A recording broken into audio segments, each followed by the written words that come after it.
पेट भर कर रोगनी और भारी ग़िज़ाएँ कुछ दिनों के लिए छोड़ दें। सुबह व शाम 1-2 मील पैदल चलीं। रोज़ाना मुनासिब वर्जिश करें। बाज़ बीमारियां ऐसी होती हैं जिनका ताल्लुक़ ख़ास हालात और घरेलू माहौल से होता है, इसलिए जब तक हालात में तब्दीली और माहौल में इस्लाह और दुरुस्ती पैदा ना हो, वो रफ़ नहीं होती। मोटापा भी इसी फ़हरिस्त में शामिल है, जो अमूमन तन आसानी, कसलमंदी, बेरारवी, बेफ़िक्री, पुरखौरी और गैर ज़िम्मेदारी के माहौल में परवरिश पाता है, जिसका इलाज सिर्फ़ अदविया के बिल पर मुमकिन नहीं।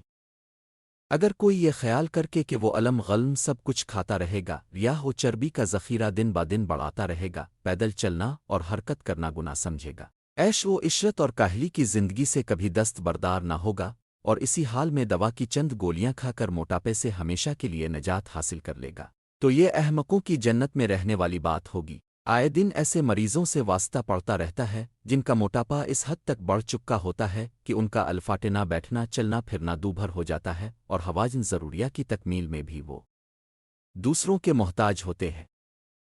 अगर उनसे कहा जाए कि पेट भर कर रोगनी और भारी ग़िज़ाएँ कुछ दिनों के लिए छोड़ दें, सुबह व शाम 1-2 मील पैदल चलीं या रोज़ाना मुनासिब वर्जिश करें, तो वो मुँह बिसोर लेते हैं और यूं महसूस होता है कि जैसे उन पर कोई पहाड़ टूट पड़ा हो। खुशहाल घरानों की फरबही माइल बेगमात का हाल तो कुछ और ज़्यादा ही ख़राब है। वो सिर्फ़ अपनी मासियों के सहारे ही ज़िंदगी के दिन गुजारती हैं और ख़ुद कुछ नहीं करती। ऐसे बलानोश और बेफ़िक्र मर्द व ख़वातीन से जब साबिक़ा पड़ता है और वो बज़िद होते हैं कि उनका वज़न जल्द अज़ जल्द कम हो जाना चाहिए, तो मुझे हकीम अबू कुरैश और उनकी तदबीर याद आ जाती है।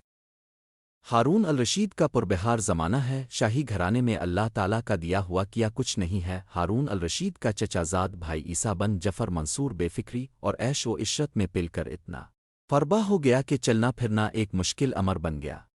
बंगलोर के डॉक्टर प्रियादर्शन का कहना है कि चींटियों में भी तनाज़े होते हैं, खुसूसन मुख्तलिफ़ अक़साम की चींटियों के दरमियान जिनका एक दूसरे की कॉलोनी से ताल्लुक़ ना हो, और ये झगड़े अक्सर खुराक से जुड़े होते हैं।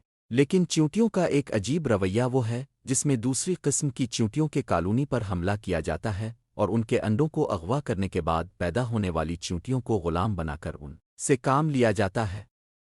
गवाह की डॉक्टर बीदिया का कहना है कि ग़ुलाम बनाने वाली चींटियां ये काम अपनी कॉलोनी की देखभाल के लिए करती हैं और साथ ही साथ उनका मकसद दूसरी कॉलोनी के वसाइल को अपने लिए हासिल करना होता है। बंगलोर के रिसर्च इंस्टीट्यूट में काम करने वाली सोहानाश्री का कहना है कि ऐसी लड़ाइयों में चींटियां अपनी कॉलोनी का बहुत शिद्दत से दिफा करती हैं, लेकिन अगर उनकी मलिका को गिरफ्तार कर लिया जाए तो उनका दिफा ख़त्म हो जाता है और वो एक तरह से हथियार फेंक देती हैं। चींटियों की कॉलोनी में मलिका के अलावा मर्द चींटियां, काम करने वाली चींटियां और सिपाही चींटियां होती हैं और हर किसी का मखसूस किरदार होता। ज़्यादातर चींटियां मादा होती हैं, लेकिन सब तौलीदी सलाहियत की हामिल नहीं होती। तौलीदी सलाहियत की हामिल चींटियों को मलिका कहा जाता है। मर्द चींटियां तादाद में कम होती हैं, लेकिन उनका एक ही मकसद होता है कि वो मलिका की मदद से बच्चे पैदा करें।